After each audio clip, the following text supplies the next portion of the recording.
Now, like many of you, I watched a lot of TV when I was a kid. And since I had a pristine taste in TV shows, there was also a slew of great characters that I saw.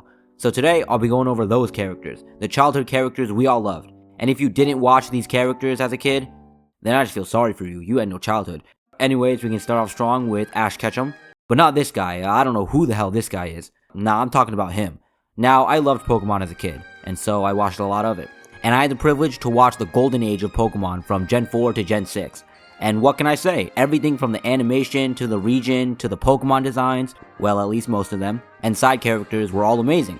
But of course, I was always there most for Ash. And what I think we all loved the most about him was his attitude. He was always optimistic and never gave up. It was something I looked up to. And even though this may just be every trait of a typical shonen main character, at the time, it was my first time being exposed to it, so it didn't really matter to me. And even though he wasn't the strongest trainer in the world, as evident with him losing every league I've seen him in, I was always okay with it because at the end of the day, winning wasn't really what mattered the most. The important part was the entire journey and the friends he made along the way. Except Sinnoh. That was some bullshit. I mean, legendaries are supposed to be something someone would be lucky to see once in their lifetime. So having one already makes me raise an eyebrow. But two? Nah, get out of here with that nonsense. But moving on, even though I stopped watching Pokemon after Gen 6, I was still generally caught up with things that happened, like him finally becoming the world champion. That was nice to see. And I also found out that Pokemon officially retired Ash. That's right, he's no longer the main character of Pokemon. Which was kind of crazy for me to think about. I mean, Pokemon and Ash always went hand in hand, but it was understandable. Almost 20 years of being the main character, I can understand why the writers thought a change was needed. Now, having said that, this new character, what's her name?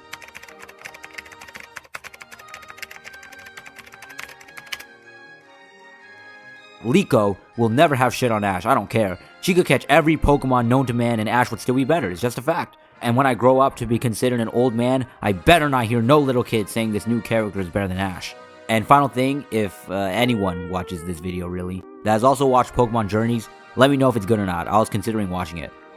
Alright, next up we got a character from another childhood classic, Kai from Ninjago. And Ninjago had a lot going for it. Banger intro,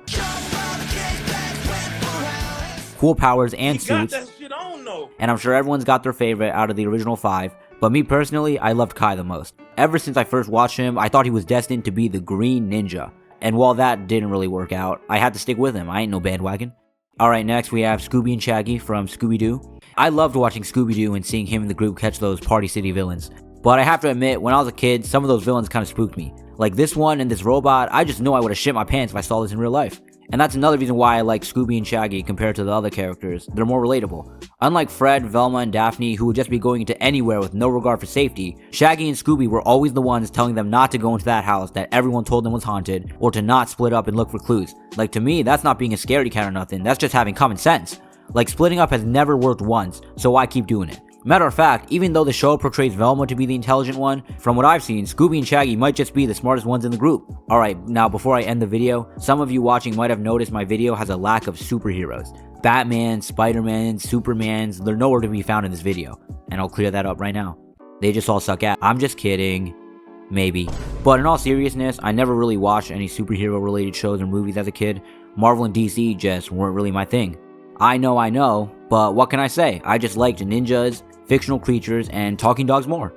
But yeah, those were some of my favorite characters as a kid. Let me know if you share any of mine. Thanks for watching, and goodbye.